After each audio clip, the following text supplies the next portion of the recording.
But we do have to have an extension because we don't want the program to lapse, because for it to lapse, there are going to be serious consequences to the farmers, but also very serious consequences to the economy and the consumers. So I'm very confident that we will see an extension. The question is how long that extension will be. I think the Senate leadership, in a bipartisan way, is suggesting a year.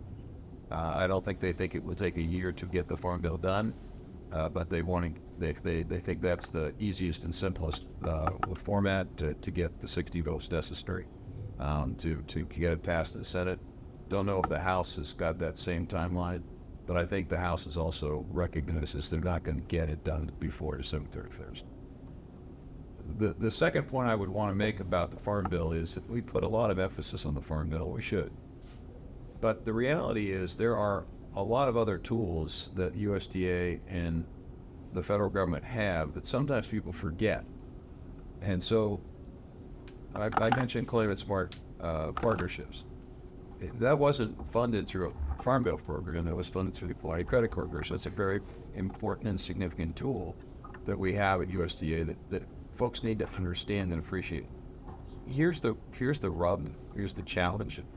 The challenge is that when you look at the Farm Bill, there's a defined amount of money called the baseline that's established by the Congressional Budget Office, and essentially it says to the writers of the Farm Bill, this is how much money you can invest. This is the amount of money. Unless you bring money from some other source, this is how much you can spend. Well, some people say, well, we'd like to spend more money in this part of the Farm Bill. Well, to do that, you have to take money from some other part of the Farm Bill. And therein lies the challenge. There are some folks who want to adjust the reference prices. That's a pretty pricey item.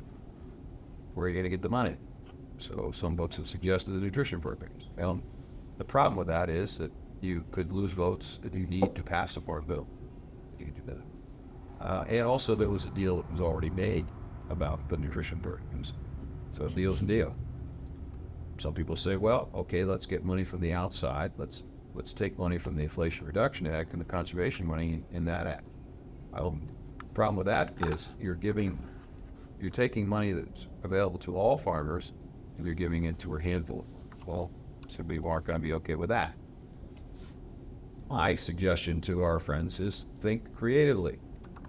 And they did recently by writing me a letter and saying, hey, we've got issues with trade. We have issues with global food security in light of all the conflict that's going on in the world today.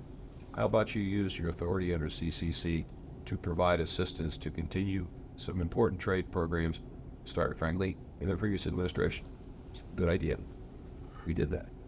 So I think the key here is for us to be a bit more creative in how we look at the full array of tools available to us so that when we do get the Farm Bill done, that we use all the tools and we use them in a way that helps to create an opportunity where most or many of the farmers see, hey, this is going to benefit